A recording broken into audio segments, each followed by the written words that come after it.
Hey, what's up, everybody, man? So I'm really just sitting around thinking, how is the Washington football team going to address the quarterback situation? Because it must be addressed if they want to continue to improve as a team.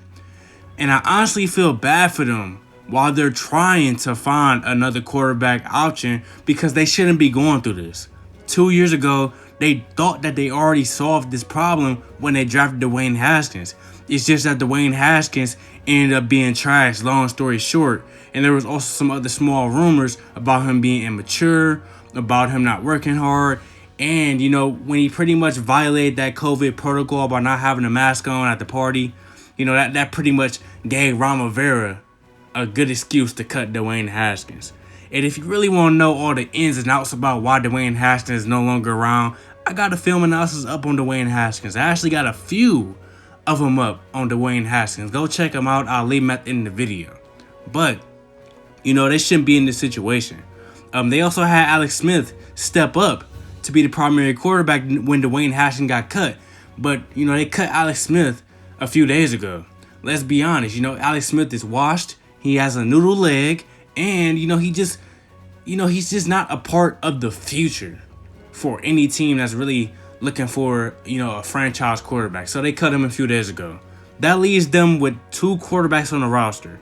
Taylor Heineke, who balled out on short-term notice when he got called up from taking his finals in college for his engineering degree to be a quarterback on a practice squad, ended up working his way onto the active squad, and by default of players being hurt, he had to go out there and play in the playoffs, and he played well. I have a film video up on that performance too. Go check it out. But it's very much possible that that game was just simply fluke. It's very much possible that if he goes out there again as a starter, he may stink it up. Because there's a reason why he wasn't in the league. I'm not saying he's not a changed man or anything like that. I'm not saying he didn't get better. But at the end of the day, there's a reason why he was not in the league as an undrafted quarterback. So it's very possible that he could end up being trashed, and that could have been a fluke performance. Kyle Allen is also on the roster, like I said.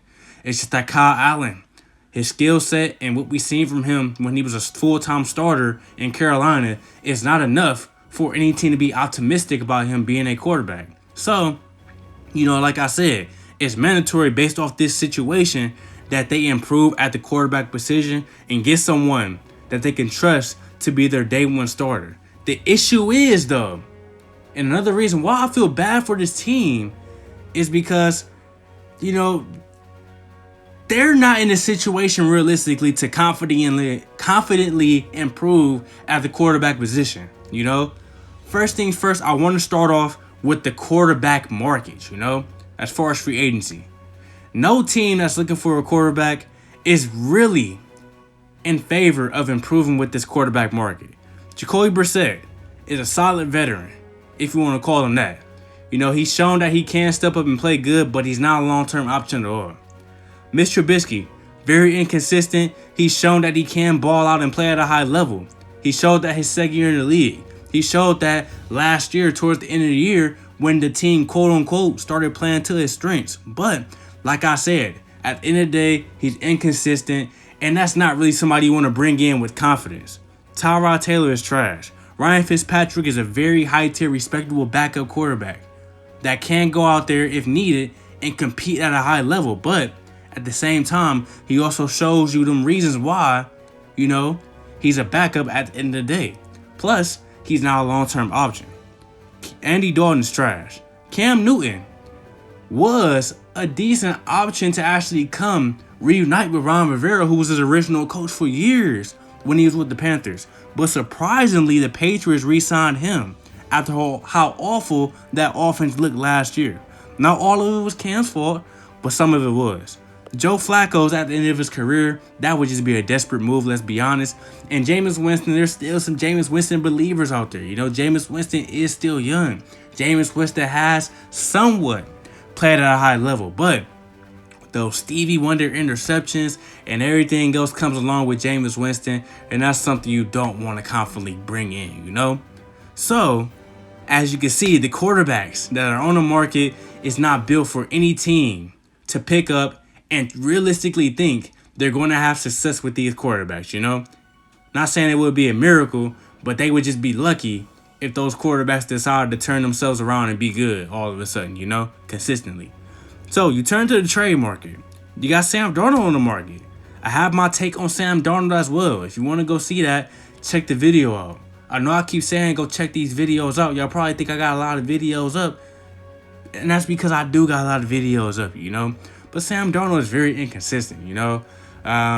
He's very inconsistent. He is young, but there's reasons as far as his team being trash, having a trash head coach, and no weapons to give a team confidence to give him at least one more shot to be a starter in the right system. So that is a realistic trade option if they, you know, don't really have anything. Deshaun Watson, there's no ifs, ands, or buts about it.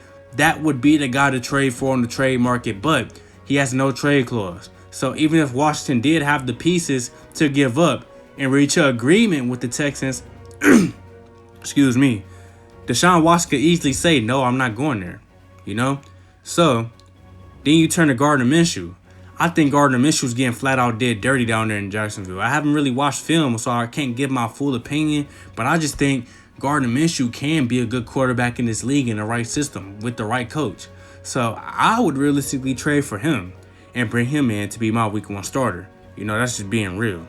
And Russell Wilson, just like Deshaun Watson, there's no question about it. If you can get him, get him. But the difference with Russell Wilson is Russell Wilson realistically ain't going nowhere. You know, this is just news for the media. You know, they're just waiting on the situation to get bad. But Russell Wilson already made it clear, I don't want to get traded. I just want some more protection, you know? And if that's really a big issue for the Seahawks to where they got to trade him, he doesn't belong there anyway. You know, that's just flat out for any quarterback. But, you know, realistically, they're probably not going to get Russell Wilson. Nobody's probably going to get Russell Wilson. So, I know a lot of y'all are saying, well, okay, if they can't sign nobody or really trade for nobody to make them better, why not just go on the draft and draft somebody, right? Ain't that what ain't that what teams that need a quarterback do? You're right. Teams that need a quarterback usually do go to the draft and pick a quarterback to bank on to be their franchise quarterback. But here's the thing. Those teams are usually at least top 10 in the draft. Or some, you know. Things are usually in their favor. This time around, things are not in the Washington football team's favor. They're picking at number 19.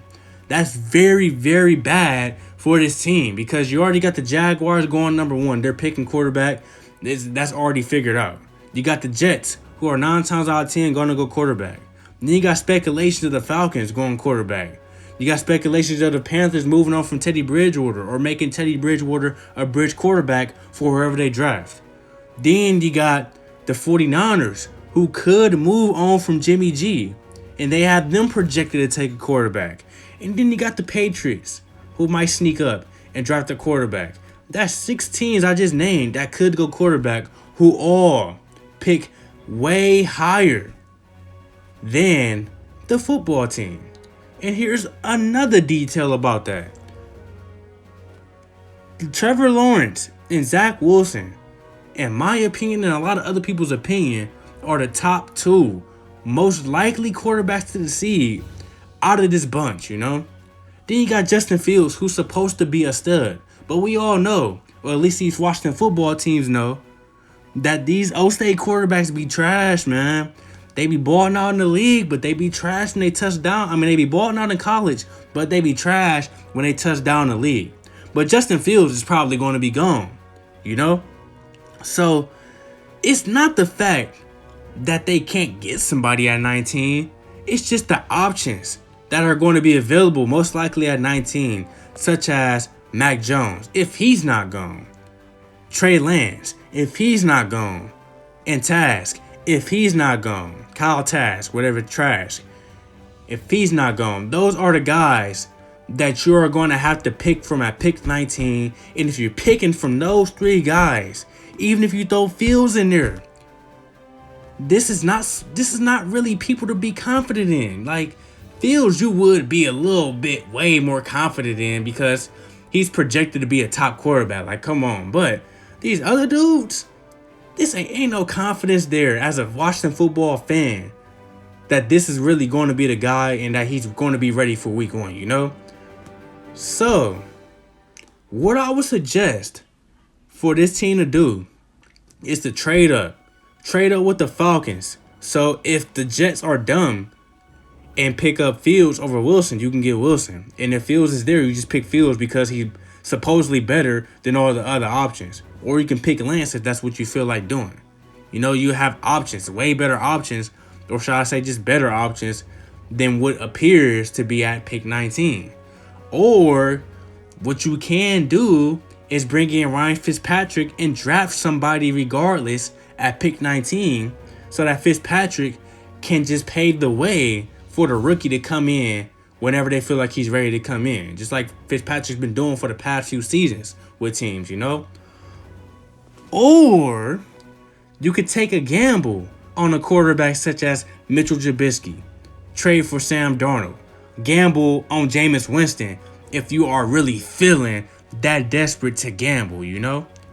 And still draft your backup. That way, if the gambles don't work out, you can fall over to the guy that you end up drafting, you know?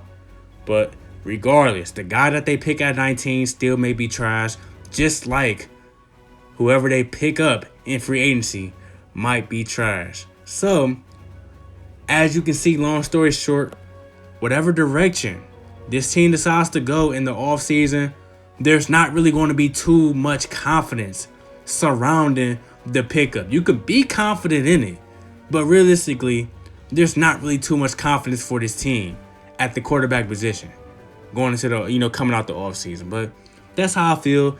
Let me know who you would want these guys to pick. What would you want them to do as far as addressing the quarterback situation? Because it needs to be addressed. It's just they are not in a good situation to address this quarterback position like it should be addressed. But let me know everything. Like, comment, subscribe, and I got some more content coming soon.